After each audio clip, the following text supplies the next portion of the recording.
Hi guys, welcome to a brand new KPC Youth Pennies Youth Series. This term we're going to be looking at heroes of the faith. We are starting out where we finished the last series. The Faith Foundation series is available on YouTube, and this is St. Swithin's Church in Barston. We really appreciate you going on this new journey with us as we look at some of the characters from the Bible who can encourage us to be heroes of the faith. We're going to be time traveling. We're going to be hearing stories about people from the past and looking at how we can apply those lessons to real life today. We're going to have games and prayers and music, and each week we'll have a different theme. This week's theme is being courageous. So today's question is, in what areas of your life would you like to be more courageous? Many of you will know that I used to want to be a dolphin trainer, which sounds really strange considering that I am terrified of swimming in the sea. When I swim in the sea, I always assume that a shark is going to attack me, and so I need to pray to be more courageous when I swim, even around the coast of this country. Now, I'm sure lots of you can't really relate to that, but what I'm sure you can relate to is the idea of needing to be more courageous as we approach the end of the lockdown here in the UK. In many ways, we'll be excited about the light at the end of the tunnel, but many of us may be feeling really anxious about seeing people again, about being back in school, about what the summer could look like. I personally have been struggling with hearing loss and tinnitus during the lockdown, and so I need to pray to God to give me the courage to believe that I will overcome the ringing sound that I'm still experiencing in my ears today. And so we can ask for God for the courage that we need as we reflect today on the hero of the faith, David. We'll hand over to the band now to lead our song, which will hopefully prepare all of our hearts for the message that we're going to hear today. So thank you again for joining us, and God bless you.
everyone, welcome back to another episode of Interviewing the Heroes of the Faith.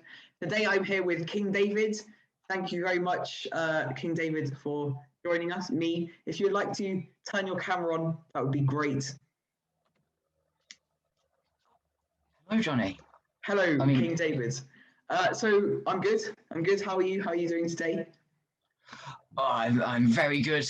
I had a nice long day of playing music and relaxing. Very nice, very nice. So we know what your name is. Obviously, it's King David. Well, it's David. How old are you, David? Oh well, at the moment I'm in my 50s. I've been all over the ages up to 50. Nice. So I still got some questions for you, and I would just like you to tell me what kind of things did you do in the Bible? What was your role that you played? What things did you do? Well, while I was still a shepherd boy at 10 years old, I met Samuel, and he told me that I was going to become a king. A few years later, I found myself in a fight against a giant named Goliath. Wow. It was really scary, as none of the soldiers could beat him, and I had to use my skills that I picked up from being a shepherd to take him down with a slingshot and a stone. Wow. I know, it's crazy. Not long after that, Saul, he made me the commander of his army, and I was successful in battle quite a few times, and I even became best friends with the king's son named Jonathan. That sounds great. It's amazing, yeah. However, I later had a bit of a falling out with King Saul, and I had to flee from him because he was hunting me down and trying to kill me. Until one night, I was hiding out in a cave, and to my surprise, King Saul decided, you know what, I'll have a rest in the same cave that I was in. You might be thinking, oh, isn't that a great chance to kill him? And you know what, I did as well. But I resisted the temptation, and I just cut off a bit of his robe and used that to bargain with him. In my later,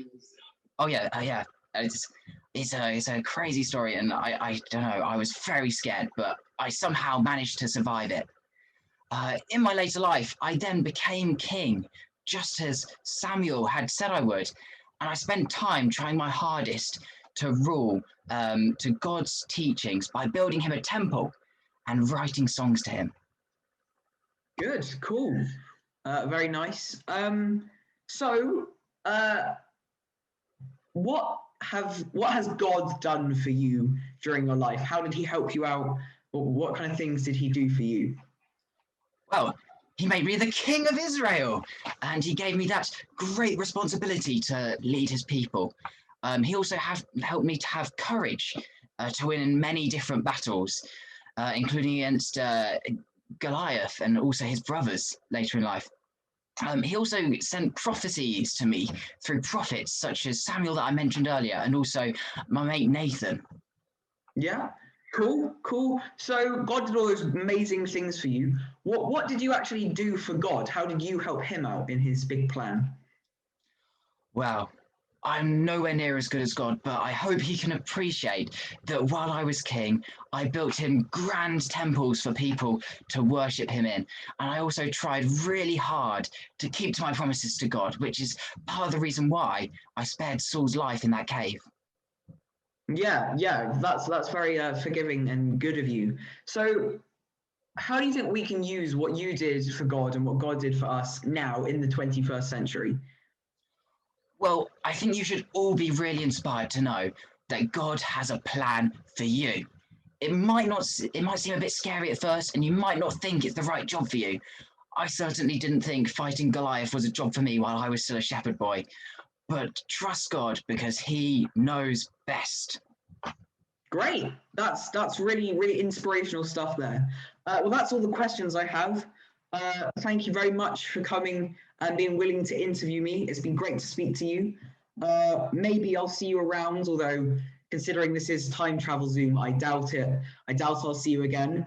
I hope you have a good rest of your life, and I'll see you later. Goodbye. Well, thank you, Johnny. Goodbye.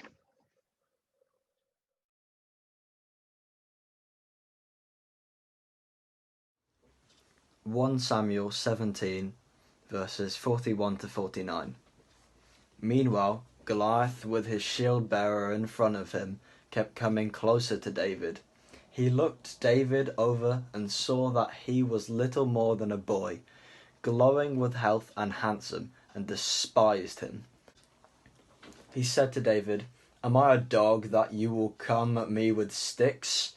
And the Philistine cursed David by his gods. "Come here," he said, "and I'll give your flesh to the birds and the wild animals." David said to the Philistine, "You come against me with sword and spear and javelin, but I come against you in the name of the Lord Almighty, the God of the armies of Israel, whom you have defiled. This day the Lord will deliver you into my hands, and I'll strike you down and cut off your head. This very day I will give the carcasses of the Philistine army to the birds and the wild animals, and the whole world will know that there is a God in Israel. All those gathered here will know that it is not by sword or spear that the Lord saves, for the battle is the Lord's, and he will give all of you into our hands." As the Philistine moved closer to attack him, David ran quickly towards the battle line to meet him. Reaching into his bag and taking out a stone, he slung it and struck the Philistine on the forehead. The stone sank into his forehead, and he fell face down on the ground. Hi, I am Matt, and I'm going to talk about David. I chose David as a great Bible character to learn from because he had faith in God and he trusted God no matter how tough his life was. We all know that David did some amazing things. He fought and defeated Goliath when everyone else was scared of him. And he became the king of Israel and won many battles. So God's people were rich and had lots of land. But what you might not know is that David also made some really big mistakes. He had an affair with the wife of one of his generals called Bathsheba, and then killed Bathsheba's husband.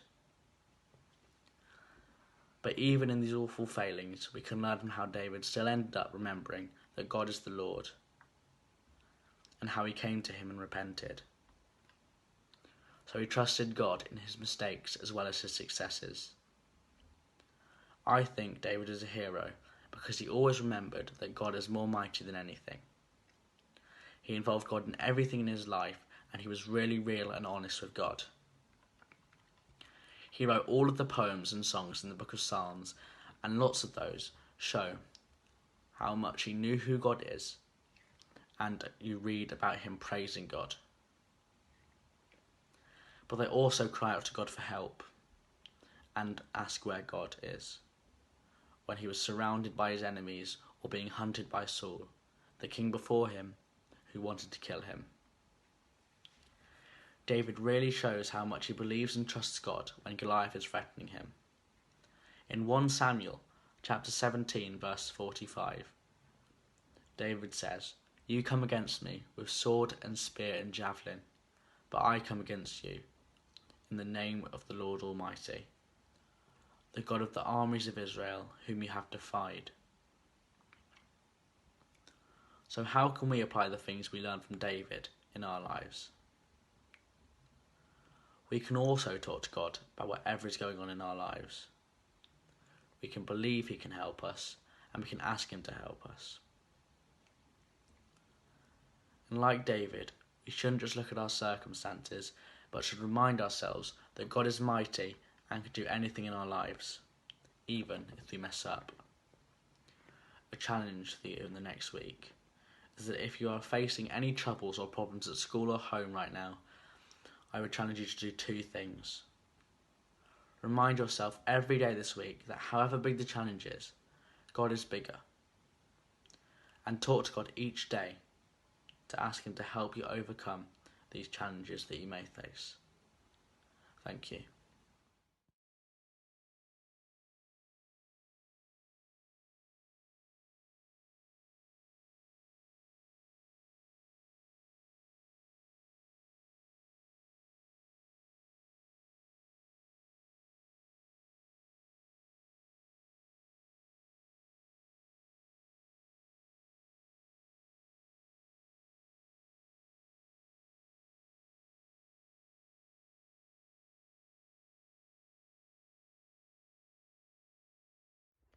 Here are my courageous boys on the climbing frame.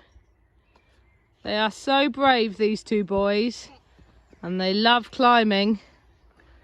They haven't always been this brave and haven't always been this good at climbing. Even in the rain, they can show off their bravery and how courageous they both are at 5 years old. Jacob and Caleb, the courageous twins.